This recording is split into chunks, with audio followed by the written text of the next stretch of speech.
Salut à tous les bridgers et bienvenue dans cette nouvelle vidéo sur Bridgemania. Nous avons une superbe main unicolore à carreaux. Je vous laisse un peu de temps en commentaire, n'hésitez pas à faire sur pause pour mettre votre enchère. Et pendant ce temps-là, on va essayer de réfléchir, essayer de voir quelle enchère on pourrait faire. Alors, nous avons du carreau, donc intuitivement, on se dirait, est-ce qu'on pourrait dire un carreau? En fait, à chaque fois que vous essayez de faire une enchère basique, un carreau, un cœur, un trèfle, il faut aussi savoir la force que vous avez.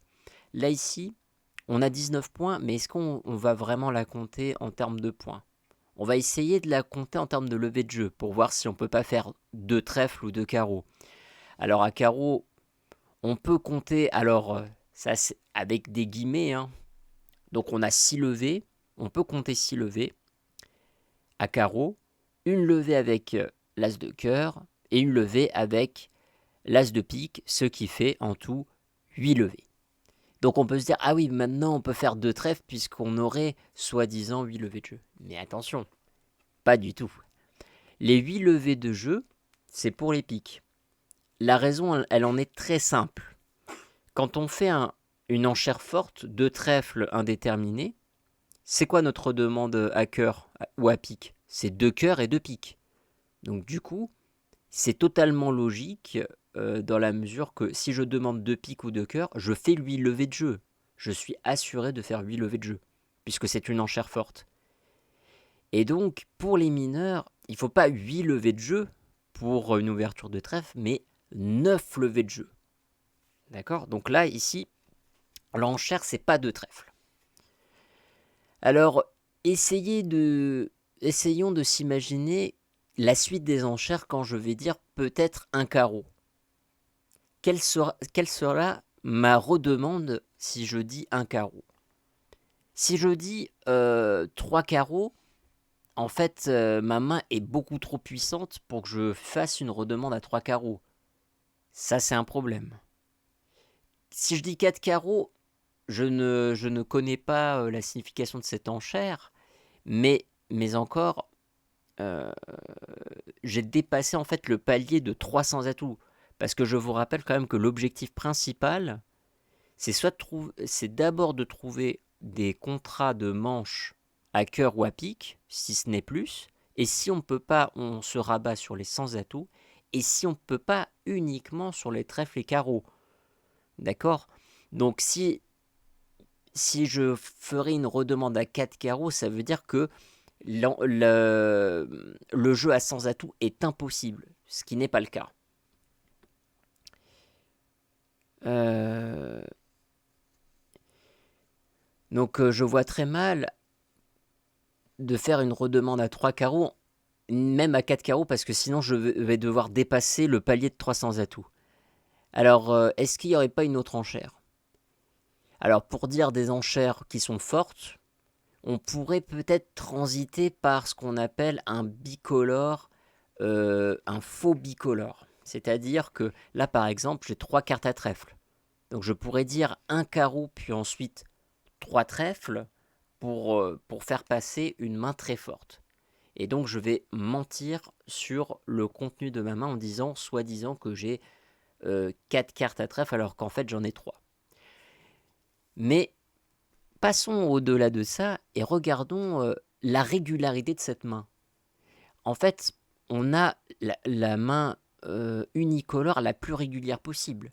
Non seulement c'est la plus régulière possible, mais regardez ce qu'on a comme garde à cœur à pique. C'est vraiment une main que j'aimerais ouvrir à sans atout. Alors si c'est une main que je vais ouvrir d'un sans atout, à quel palier je vais l'ouvrir? Est-ce que je vais faire un carreau puis ensuite deux sans atout, comme on fait quand on a des mains avec 18 à 19 points d'honneur? Non. Là, j'ai une main beaucoup trop puissante. Je dois compter aussi les levées de longueur que j'ai ici. 20, 21. C'est comme l'équivalent d'une main de 20 points d'honneur.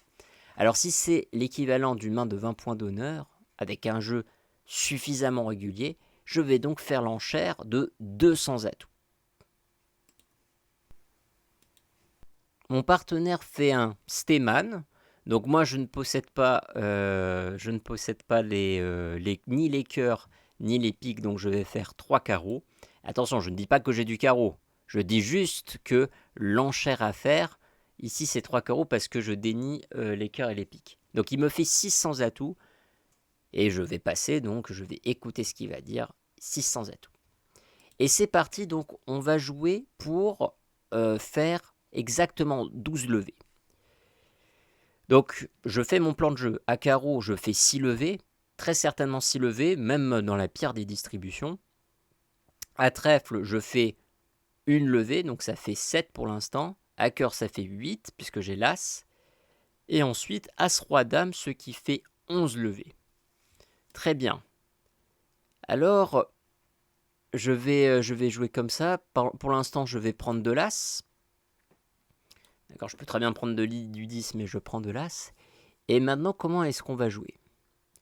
Alors, vous pouvez avoir la stratégie, par exemple, si vous jouez, par exemple, si vous jouez en match par 4 et que vous voulez assurer le contrat, vous pouvez penser, par exemple, à commencer, vous remontez et vous faites l'impasse de la dame sur le roi de trèfle, en passant la dame. Alors, pourquoi? Parce que là, en fait, vous avez ce qu'on appelle un choix d'impasse. En fait, vous pouvez cumuler les chances avec les impasses. Vous avez une impasse forçante avec les cœurs. Ça veut dire, je remonte, je fais dame-valet, j'ai dame-valet 10, j'ai une grande séquence d'honneur rapprochée, une grande séquence d'honneur pour faire l'impasse sur le roi de cœur. Et j'ai l'impasse que moi j'appelle l'impasse en chantage, c'est-à-dire que petit vers la dame, et si le roi sort ici, la dame est affranchie et on fait notre 12e levée. Donc si on le voit comme ça,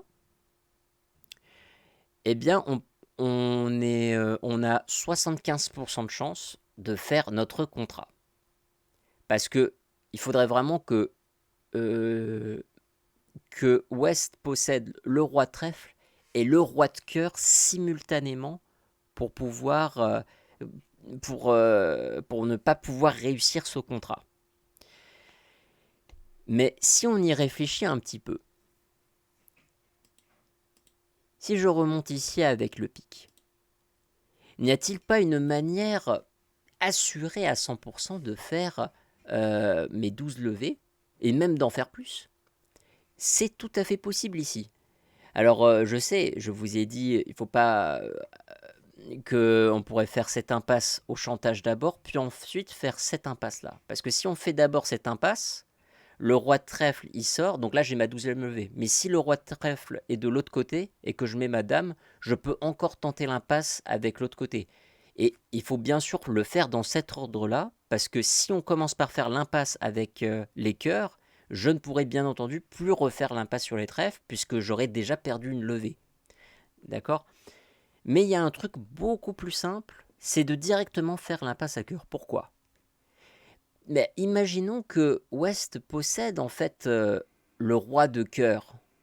Bah donc ça me fait que du coup j'ai affranchi toutes ces levées là. Donc du coup, je réussis à faire mes 12 levées et peut-être même une 13e si Est possède le roi de cœur. Donc je vais mettre ma dame de cœur et attention aux bridgers, poser le roi de cœur soi-disant pour couvrir cette dame de cœur, ça n'a aucun sens. Parce que vous voyez très bien qu'il y a au mort une séquence d'honneur, ça ne sert strictement à rien de mettre le roi de cœur. C'est donner une levée au déclarant. C'est de lui faciliter son jeu. Vous voyez bien que Dame Valet 10 c'est une séquence d'honneur. Quand vous avez une séquence d'honneur, ne couvrez que la dernière carte correspondante. Là, ici, ça voudrait dire qu'il faudrait couvrir le 10. Là, la dame, il ne faut pas du tout la couvrir, mais pas du tout. En fait, ce truc de couvrir, c'est si, imaginons, j'avais 2, 3, 4, j'avais que des cartes minables ici, et que je mets la dame. Là, il faut mettre le roi dans l'hypothèse où mon partenaire, il aurait le valet de cœur. C'est dans cette hypothèse-là qu'on couvre pour éviter que le déclarant fasse une levée totalement gratuite si vous laissez passer la dame. Là, dans ce cas-là, il ne faut pas laisser passer la dame. Mais si là, vous avez valet 10, vous avez une séquence, il ne faut surtout pas couvrir la séquence. Donc là, bien entendu, je vais prendre de l'as. Et la magie de la chose, je me suis affranchi de levées. Et donc, du coup, j'arrive à faire mes 13 levées. Puisque là, effectivement, je vais pouvoir encaisser mes levées.